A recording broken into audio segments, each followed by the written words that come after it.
what we're going to talk about in this lesson is how to assess normality. And we're only going to do the first 4 pages because that's all we're going to need for what we need in chapter 8. Now, many statistical procedures require that we draw a sample from a population whose distribution is approximately normal. Often we don't know whether the population is normal, approximately normal when we draw the sample. So the only way we have to assess whether the population is approximately normal is to examine the sample. And that's what we're going to talk about today. There are 3 important ideas to remember when assessing normality. The first one is we want to see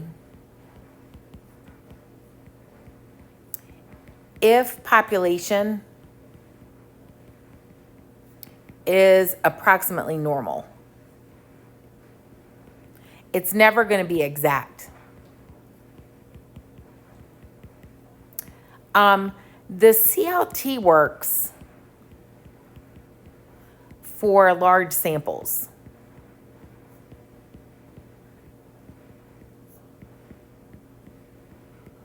But what we're going to talk about in this lesson is what happens if I don't know my population. I don't know if it's normal and I don't have a large enough sample. And what we're going to do is use our best judgment. All right, so sometimes your best judgment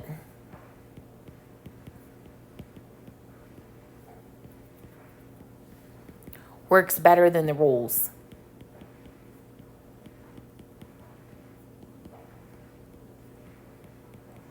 And what we're going to do when we graph the data and we look at the data, we will reject the assumption that a population is approximately normal if a sample has any of the following features. If it has an outlier, if it has a large degree of skewness,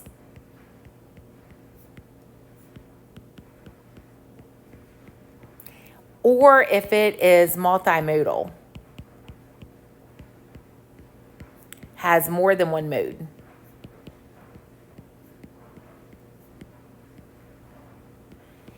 If the sample has none of the preceding features, we will treat the population as being approximately normal.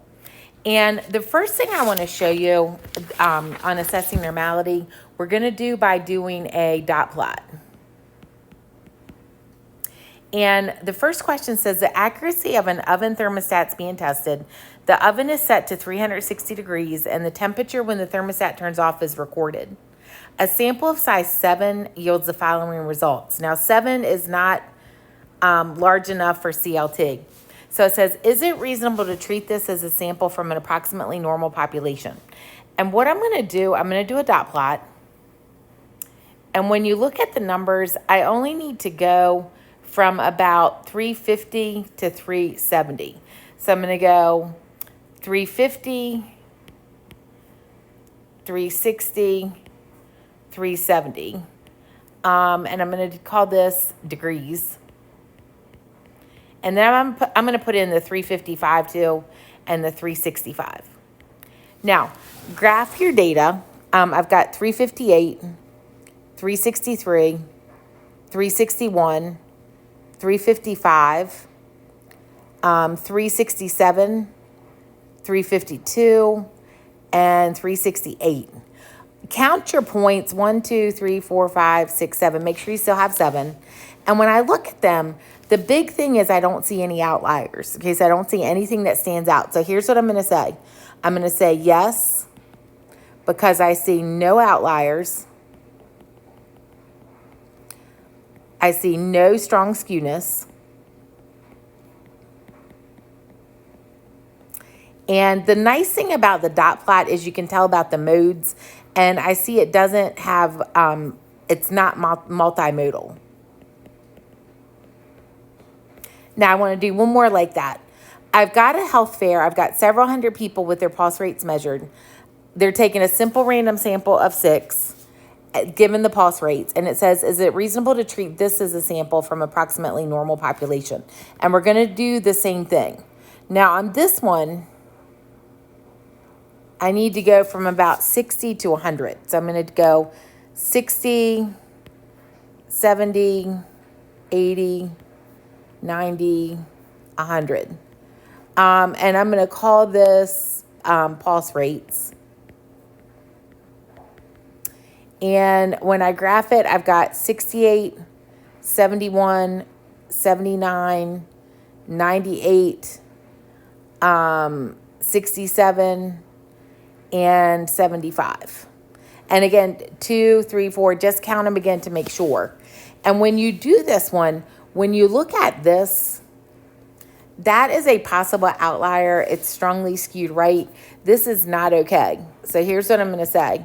I'm going to say it looks like I have an outlier and I have strong skewness. Now, in order to show that this is an outlier, I'd have to do the outlier test. We're not going to do this at this time, but I like the next method better because it shows that. And what we're going to do on this next page is we're going to use box plots. When you look at the first problem, it says an insurance adjuster obtains a sample of 20 estimates. It gives the money. This would not be as nice on a, it would not be as easy on a dot plot. Is it reasonable to treat this as a sample from an approximately normal population?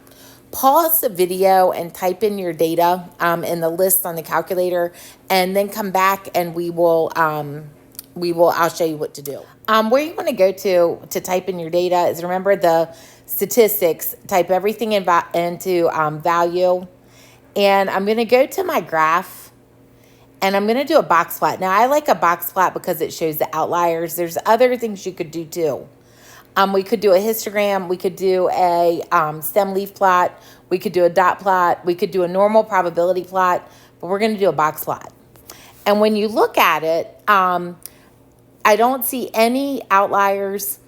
I do see slight left skewness. If you look at where that median is, you can see that it's skewed slightly left. It's not enough skewness unless you have an outlier. So here's how I'm going to explain this. I'm going to do a screenshot.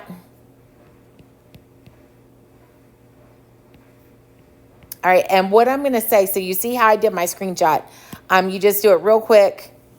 It doesn't have to look real neat. I'm going to move that median over a little bit just because it was slightly skewed left. But here's what I'm going to say. The only bad thing about a box plot, it's not bell-shaped. You can't tell about the modes. That doesn't matter. What we're going to say is, yes, I can treat this as a normal population because I see no outliers or strong skewness.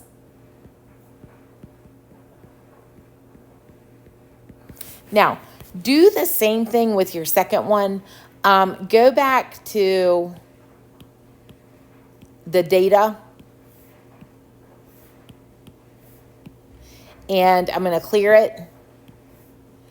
And once you've typed in the data, pause your video, type it in, and then turn your video back on. Once you've typed this one in, I'm going to do the same thing. So I've typed everything in. I'm going to go to graph. And I'm going to do a box plot again. And you see you have the outlier. So when you have an outlier, it's not okay to treat this as coming from a normal population. So I'm going to sketch my box plot. I'm going to show the outlier. And I'm going to say, no, I've got an outlier.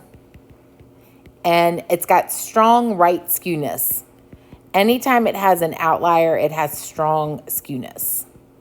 And that's all we need from 7.6.